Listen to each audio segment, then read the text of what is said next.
The first time it hit him was over something small. He almost ignored it. "Mom?" The twins' voices echoed through the house, looking bright and excited. Min-jae looked up, his two sons laughing, fighting and breathing life into a house that had been dead for years. They ran straight past him without a glance. Not even a dad. They didn't slow down. They ran straight into the living room. To Mom, "Look. We beat everyone," one of them said breathlessly. "No, I did, he just got lucky." Min-jae stood still in the hallway. He looked invincible. For a moment he told himself it didn't mean anything. They were kids. They didn't think. They didn't calculate. They didn't notice things like distance. But then, one of them looked back. Just for a second. Their eyes met. Min-jae's chest tightened, something instinctive rising, expectation, maybe a recognition. But the boy only frowned a little and said, "Dad, you're blocking the light." And he turned away. Min-jae didn't move for a long time. Want to see more of this? Like and subscribe. And sure to drop a comment at the end of the story. Inside the living room, Amara sat with her legs crossed, a tablet resting on her lap and a stylus in her hand. Her posture was straight, looking completely at ease. The twins crashed into the space like a storm. "Mom, we won." "No, we destroyed them," the second one corrected. Amara didn't look up immediately. She finished what she was writing first. Only then did she lift her eyes. And smiled warmly.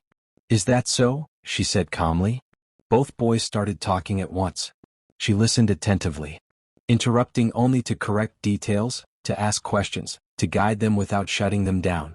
Her hand rested briefly on one of their heads as they played together. Min-jae watched from the doorway, and something unfamiliar settled in his chest. Not jealousy. Something heavier. Because this was what he had missed. Not the milestones. Not the big moments. But the everyday ease. The way they fit around her without thinking. Like she was the center of their world. And he was orbiting something he didn't fully belong to. Later that evening the mansion felt quieter. The twins were upstairs, arguing over a game. Amara was in her office. Min-jae stood outside her door for a moment before knocking once. "Come in." Her voice was calm. He stepped inside. Floor-to-ceiling windows stretched behind her, the city glowing beneath the night sky. Papers were neatly spread across her desk, with multiple screens open, showing data, projections, and contracts. She didn't look up this time. "Something urgent?" she asked. He hesitated. "No." That made her pause. Her eyes moved to meet his. Then? He didn't answer immediately. Because he didn't know how to phrase it. How do you say, "My own children don't choose me"? How do you admit that without sounding weak? Without sounding like you're losing something you don't even have a right to demand? "They prefer you," he said finally. Amara studied him for a moment. Then she leaned back slightly in her chair. "That's not new." The words weren't cruel. But they weren't gentle either. "I know," he said. "Do you?" she asked. Min-jae's jaw tightened just a little. "I'm here now." "Yes," she said. "And that should matter." "It does." Her tone didn't change. Didn't soften. But something about the way she said it made his chest tighten more. "Then why does it feel like it doesn't?" he asked. That made her still. But internally he could see it. The calculation. Then she said, "Because you think presence fixes absence." That hit him harder than expected. "I'm not saying it fixes everything," he said. "You're acting as if it does." Her gaze didn't waver. "You walked into their lives halfway through the story," she continued. "You don't get to rewrite the first half just because you're here for the second." Everywhere went silent. Min-jae looked away first. For the first time in a long time. He didn't have a response. The next morning, everything shifted. It started with a headline. Amara Group acquires 3 international logistics firms in under 72 hours. Min-jae stared at the screen in his office over and over again. His phone buzzed almost immediately. His chief of intelligence. "Sir, you've seen it?" "Yes." "They were our targets." Min-jae's expression didn't change. But his grip on the phone tightened slightly. "I know." "She moved faster than we expected." He paused. "Sir, she didn't just acquire them. She restructured the contracts." Min-jae's eyes narrowed slightly. "How?" "She's now the primary supplier for 2 of our major partners. She positioned herself directly in our supply chain. That was intentional and strategic." Min-jae leaned back slowly in his chair and exhaled deeply. Of course she did. At breakfast the twins were loud again, arguing over something trivial and laughing. Amara sat at the head of the table, composed as always, scrolling through her tablet. Min-jae entered quietly, took his seat. No one stopped talking. No one paused. He watched them for a moment. Then he spoke up. "Congratulations," he said. Amara didn't look up. For what? The acquisitions. That made her glance at him. Just briefly. "Ah," she said. "You saw it. You moved fast." "I had to. They were valuable assets," she said. "They were mine," he said calmly. Amara's lips curved slightly. Not quite a smile. Not anymore. The twins didn't notice the shift. They didn't care. They kept talking and laughing, while something silent passed between the adults. "You're positioning against me," he said. "I'm positioning for myself. That's not the same thing." "No," she agreed calmly. "It's not." Then she added, "But if it overlaps, I won't hesitate." That was the moment. The exact moment it clicked fully. This wasn't accidental nor a coincidence. This was intentional pressure. And she was doing it while sitting across from him at breakfast, while their children laughed between them, while everything looked normal. Min-jae exhaled slowly. Not frustrated. Not angry. Something else. Something sharper. Because for the first time, he wasn't dealing with an opponent. He was dealing with her. And she wasn't trying to destroy him. She was doing something worse. She was winning, without needing him to lose. Upstairs, one of the twins suddenly shouted, "Mom, come see this." Amara stood without hesitation. "I'll be back," she said, already walking away. The boys ran ahead of her again, laughing, calling for her. Min-jae stayed seated, alone at the table. His coffee was untouched.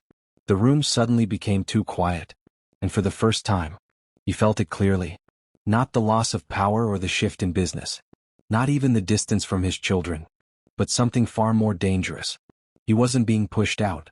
He was being outgrown. A gentle knock came just before noon. Min-jae didn't look up immediately. "Come in."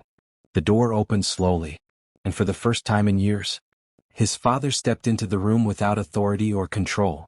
Just a man. His mother followed behind him, her usual elegance still intact, but there was something off. They looked softer. Min-jae leaned back slightly in his chair. "To what do I owe this?" His father didn't answer immediately. Instead, his eyes moved around the office, taking in the space like it didn't belong to him anymore. Then finally he spoke. "We need to talk." Min-jae's gaze sharpened. "That depends," he said calmly. "About what?" His mother stepped forward first. "About Amara." Min-jae didn't react outwardly, but something in the air shifted. "Go on." His father exhaled slowly. "We were wrong." The words landed heavily. Min-jae didn't move.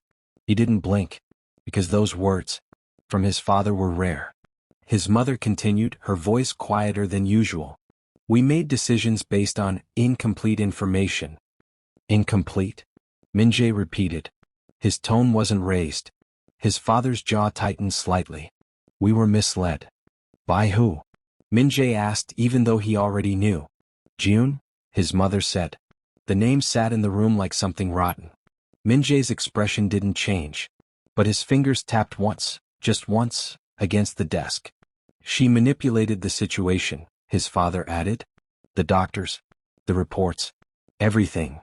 Everywhere went still." "You're late," Min-jae said. The words were quiet, but they carried more weight than shouting ever could. His mother's expression faltered slightly. "We didn't know. You didn't check." That stopped her. Min-jae leaned forward slightly, his gaze locking onto them. "You made a decision about my wife," he continued, voice calm, controlled, "based on information that benefited you." His father's voice hardened slightly. "We did what was best for the family." "No," Min-jae said. "You did what was convenient." His mother swallowed. "We're here to fix that." That made him pause. "Fix it how?" His father glanced at his mother before speaking. "We want to formally acknowledge her." Min-jae's eyes narrowed. "Publicly." "She deserves her place," his mother added carefully. "As your wife. As the mother of your heirs." Min-jae stared at them for a long moment. "You think she wants that?" They hesitated. And that told him everything. You're not doing this for her, he said quietly. You're doing it because she's powerful now. His father didn't deny it. Because this time, there was no defense. Min-jae leaned back again. His expression was unreadable. If you want forgiveness, he said slowly, you don't ask me. You ask her. Amara didn't react when she heard they were coming. They're early, she said, glancing at the time. Her assistant hesitated. Should I reschedule? No. Amara closed the file in front of her. Let them in. They entered her office differently. Not like before. No assumptions. No entitlement. Just careful steps into a space that clearly wasn't theirs. Amara didn't stand, she greeted them or offered them seats. She simply looked at them. Waiting. His mother spoke first. Amara? Her voice softened. Pleading. We owe you an apology. Amara didn't respond. We were misinformed, she said. We made decisions based on lies. And because of that, you were treated unfairly. Still nothing. His father stepped forward slightly. We're here to make it right. That finally made Amara speak. Are you? Her tone wasn't harsh. But it wasn't forgiving either. And how exactly do you plan to do that? She asked. His mother glanced at her husband again. Then said, we want to publicly acknowledge you. Restore your position. Make it clear that you were wronged. Amara tilted her head slightly, studying them. Restore? She repeated softly. I don't recall asking for restoration. That landed. His father's jaw tightened again. This isn't about asking, he said. It's about correcting. No, Amara interrupted calmly. It's about control. You want to control the narrative, she continued. You want to decide when I'm acceptable, when I'm worthy, when I belong. Her eyes sharpened slightly. I don't operate like that. His mother stepped forward again. We're trying to take responsibility. Then take it, Amara said quickly. Live with the fact that you were wrong. But don't try to rewrite it in a way that benefits you. The room went still. Because there it was. The difference. They came to negotiate. She wasn't negotiating. She was setting terms. Without even trying. His father exhaled slowly. What do you want then? Amara didn't answer immediately. She let the silence stretch. Then she said, nothing. That hit harder than anything else. His mother blinked. Nothing? I don't need your approval, Amara said calmly. I don't need your acknowledgement. And I don't need your apology to move forward. A beat. I already have. Because they realized something in that moment. They weren't important anymore. Not to her. Not to her world. Not to her future. His father straightened slightly, trying to regain some ground. You're still part of this family. Amara's lips curved faintly, not into a smile but something sharper. Am I? No one answered. Because no one could. The media didn't wait. It never did. By evening the headlines had shifted again. Kang family seeks reconciliation with former daughter-in-law. Amara declines public restoration. Shows his independence over legacy. Power shift. Who really controls the Kang Empire now? Min-jae read every single one. Not because he needed to, but because he wanted to see how the world viewed it. His phone buzzed again. This time. His head of strategy. Sir, there's something else. Min-jae didn't look up. Say it. A press conference. Tomorrow morning. That made him pause. Whose? A beat. Amara's. Now he looked up. What is she announcing? We don't know yet. She's kept it completely internal. No leaks. No previews. No early access. Min-jae's eyes narrowed slightly. Interesting. The next morning, the entire city was watching. The press room was packed. Cameras ready. Reporters whispering. Speculating and waiting. Min-jae stood at the back. Unnoticed, Amara stepped onto the stage. And the room went silent. Not because she demanded it, but because she owned it. No nerves. Just presence. She stepped up to the microphone, looked out at the crowd, and said, Good morning. I'll keep this brief. Every camera focused. Every pen ready. Every eye locked on her. As of this morning, she continued, Amara Group has finalized a strategic acquisition and restructuring initiative. Effective immediately. She glanced down at her notes briefly, then back up. We are now the primary controlling partner in 3 of Kong Holdings' largest external supply chains. The room exploded. Questions. Voices. Shouting. Chaos. Min-jae didn't move. Because he understood exactly what she had just done. This wasn't an expansion. This wasn't growth. This was pressure. Public. Unavoidable. Amara raised her hands slightly. And just like that, the room quieted again. This is not a hostile move, she added calmly. It's a strategic one. A faint pause. But I believe in clarity. Her eyes shifted slightly. Toward the back of the room. Toward him. Positions change, she said. Power evolves. And those who fail to adapt. A beat. Get left behind. Min-jae stood still, watching her.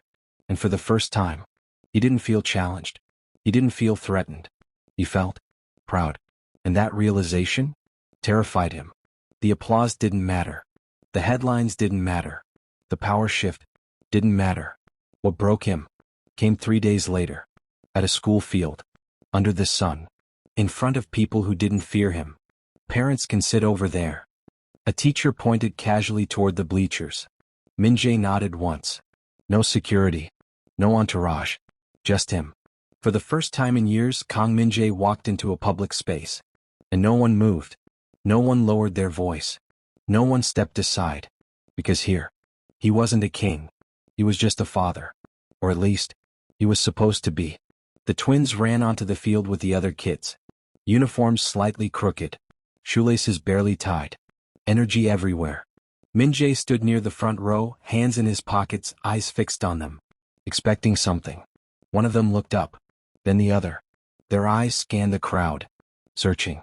Min-jae stepped forward slightly, enough to be seen. For a second, he thought they found him. But then, Mom? Both of them shouted at the same time. And ran. Straight past him. Again. This time it didn't just pass through him. It stayed. Amara stood a few steps behind. Simple outfit. Sunglasses resting lightly on her face. Looking elegant. The boys reached her, talking fast, grabbing her hands, pulling her closer to the field. Did you see? Did you see? I'm playing striker. No, coach changed it. She laughed softly. Let them pull her. And let them lead. Min-jae stayed where he was. For a moment too long. Then slowly, he sat. Around him, other parents clapped, cheered, called out names. Good job, baby. That's my girl. Run. Run. Min-jae said nothing. Because he didn't know what to say. Didn't know when to say it. Didn't know if it would matter. The game started. Chaos. Kids running in the wrong direction. Missed passes. Laughter louder than strategy. One of the twins got the ball and ran fast. Min-jae leaned forward slightly with pride. Go. The word left his mouth before he could stop it. The boy hesitated. Just for a second. Their eyes met. Min-jae held it. Waiting. But then. Just have fun. Amara called out calmly from the side. The boy smiled instantly. And ran again. Like pressure had been lifted. Min-jae leaned back slowly. And understood something that cut deeper than anything else. His voice made them tense. Hers made them breathe. After the game, the twins ran back again. Sweaty and excited. Mom, did you see that pass? I told you I could do it. She crouched slightly. Wiped sweat from one of their faces with her sleeve. You both did well, she said. Min-jae stood a few steps away. Waiting again. One of the boys glanced at him. Then said, We're going for ice cream. Okay, Amara said. But only 1 scoop. 2. 1. Fine. They laughed again and pulled her along. Min-jae stepped forward slightly. I can? They didn't stop. Didn't even hear him. Or maybe, they did. And didn't respond. That was the moment. Something inside him shifted. That night, the house was quiet again. Too quiet. Min-jae stood in the kitchen, staring at nothing. His coffee had gone cold. Untouched. He heard her footsteps before he saw her. Amara walked in calmly. They're asleep, she said. He nodded. Silence stretched. They don't need me. The words came out before he could stop them. Amara didn't react immediately. She poured herself water. Took a sip. They do. He let out a short, humorless breath. That's not what it looks like. That's because you're looking for something specific, she said. His eyes lifted. And what is that? Recognition, she replied. They don't give it the way you expect. Then how? He asked. Amara met his gaze. They give it the way they feel safe. That hit. Harder than anything else. Minjae's jaw tightened slightly. I'm not unsafe. No, she said calmly. But you're unfamiliar. That was worse. I'm trying, he said. I know. Then why does it feel like I'm failing? Amara studied him. Because you're measuring the wrong things. What does that even mean? He asked. It means, she said, setting the glass down, you think showing up is enough. His voice sharpened. And it's not? No. You weren't there for 5 years, she continued. You don't get 5 years of connection back in 5 weeks of effort. Minjae looked away, ran a hand through his hair, frustration rising. But not at her. At himself. Then tell me what to do, he said finally. That made her pause. I can't. His head snapped back toward her. Why not? Because this isn't something you learn from instructions, she said. It's something you build. With time? He asked. Yes. And what if time isn't enough? Amara held his gaze. Then you accept that. That was it. That was the breaking point. He let out a slow breath, trying to steady something that didn't want to settle. I lost them before I even met them, he said quietly. Amara didn't respond. Because there was nothing to argue. Nothing to fix. A long silence passed. Then, I have a meeting tomorrow, she said. Business tone. He nodded. Where? Singapore. That made him freeze. For how long? A week. The air changed instantly. You're leaving, he said. Yes. With the boys. No. That hit different this time. Not relief. Not fear. Something worse. You're leaving them here, with me? Yes. Why? He asked. Amara didn't hesitate. Because they need to know you and have school to attend. That should have felt like trust. But it didn't. Felt like a test. And if I fail? He asked quietly. Her eyes held his. Then they'll know that too. She turned. Walked toward the door. And this time, something in him snapped. He moved fast and caught her wrist. Not harsh, but firm. Amara. She stopped and slowly turned back. Her eyes dropped to his hand, then back to his face. Let go. I can't. The words came out before he could filter them, before he could control them. And that was new. Her gaze sharpened slightly. Why? His voice dropped, lower than she had ever heard it. Because I don't know how to do this without you. For the first time, there was no power in his voice, no control, no strategy, just truth. Amara looked at him for a long moment, then said, That's exactly why I have to leave. And just like that, everything shifted again. The door closed behind her. Minjae didn't move. Her words still echoed in his head. That's exactly why I have to leave. He stood there, staring at the door as it might open again, like she might walk back in and take it back. But she didn't. Upstairs, a small voice called out, Dad. Minjae blinked once, then turned. One of the twins stood at the top of the stairs, half awake, hair messy, eyes slightly confused. Where's Mom? Minjae paused, then said quietly, She left for work. The boy frowned slightly. Oh, is she coming back? That question destroyed him more than anything else. Minjae walked closer. Yes, he said. Of course she is. The boy studied him for a second, like he was trying to decide if that answer felt true. Then he nodded. Okay. And disappeared back into his room. That night, Minjae didn't sleep. Not because he couldn't. Because he didn't allow himself to. He woke them up the next morning. Get up, he said, knocking lightly. The door opened gently. One of the twins squinted at him. You're early. I know. Mom usually lets us sleep 5 more minutes. Minjae paused, then nodded once.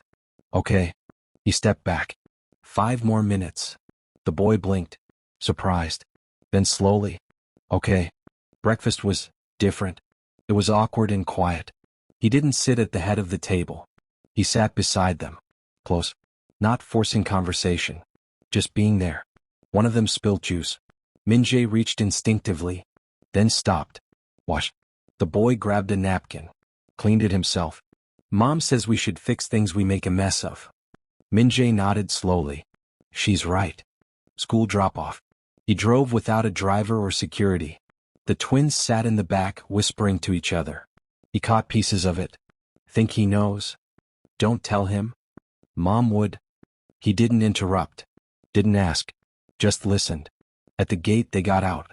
Then hesitated and turned back. The first twin spoke. You're picking us up? Min-jae nodded. Yes. The second one narrowed his eyes slightly. You won't forget? That one. That one hurt. I won't, he said. And this time, there was no hesitation. They studied him for a second. Okay. And ran inside. He was there at 3. Waiting. Not checking his phone. Just present. The twins came out. Arguing again. Laughing again. Then they saw him. They didn't run past him. They slowed. Just a little. You came, one of them said. I said I would. Okay, the other one said. That night. Dinner wasn't loud. But it wasn't silent either. Small conversations. Short answers. Moments that didn't feel forced. He could feel the progress. On the 4th day, one of them sat next to him without thinking. And Min-jae didn't react. Didn't make it a moment to turn it into something big. He just stayed still. On the 6th day, Dad. He looked up. Yes. Can you help with this? Homework. Meh. Simple. But not simple. Because it was the first time they asked. He moved closer. Looked at the page. Explained slowly. Carefully. On the 7th day, the door opened. Amara stepped inside. Quiet. Composed. Exactly the way she left. The twins ran to her immediately. Mom? She smiled. Kneeled slightly. Pulled them in. Did you behave? Yes. Mostly. She laughed softly. Her eyes lifted to him. Min-jae stood still. She looked at the boys. Go upstairs. I'll come check on you. They nodded. Ran off again. But this time, one of them paused. Looked back. At Min-jae. Good night, Dad. It was small. But it landed like everything. Min-jae nodded once. Good night. When they were gone, silence returned. But not the same silence. This one was different. You stayed, Amara said. I said I would. She studied him, carefully reading every detail. They didn't call me once, she said. That wasn't an accusation. It was an observation. Min-jae exhaled slowly. They didn't need to. They were busy. That made something flicker in her eyes. Something small. And you? She asked. Did you need me? He didn't answer immediately. Because this time, he chose honesty. Yes. A beat. But I stayed anyway. Amara looked at him for a long moment. Then, she stepped closer. I meant what I said, she said quietly. I'm still deciding. I know. And this doesn't fix everything. I know. And I'm not the woman you married. I know, he paused. I don't want her, he continued. That made her still. I want you, he continued. Exactly as you are. Her eyes searched his, looking for doubt, for weakness. That would make this unstable. She found none. You didn't chase me, she said. I wanted to. Why didn't you? Because you didn't need to be chased, he said. You needed to be chosen. And that was it. Something in her finally shifted. Enough to change everything. She closed the distance between them. Slowly. Then, she rested her forehead lightly against his chest. Min-jae didn't move. Didn't wrap his arms around her immediately. Didn't take more than she gave. He just stayed still. Let her decide. Let her control it. After a second, she didn't pull away. So he moved. Slowly. Wrapping his arms around her. I'm still watching you, she said softly. I know. Don't make me regret this. I won't. I can't afford to. Upstairs. The twins' laughter echoed faintly again. Amara pulled back slightly. Looked at him. We'll try. Not, I forgive you. Not, we're back. Just, a chance. Min-jae nodded. And for the first time, he didn't feel like he had won. He felt like he had been given something far more dangerous.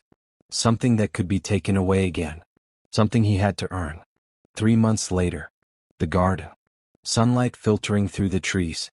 The twins are running ahead again. But this time. Dad. Come look. They were calling him. Minjae walked over. Amara is beside him. The twins crouched over something in the grass. Is it alive? One asked. It's moving, the other said. Minjae crouched down with them. Amara watched from just a step away. Then joined them. For people. One space. No distance. Mom, one of them said thoughtfully, do things always come back after they leave? Amara looked at them. Then at Minjae. Then back at them. Not always, she said. But the ones that matter. She reached out. Took Minjae's hand. Find their way back. And this time. No one let go. Please subscribe to this channel for more interesting stories.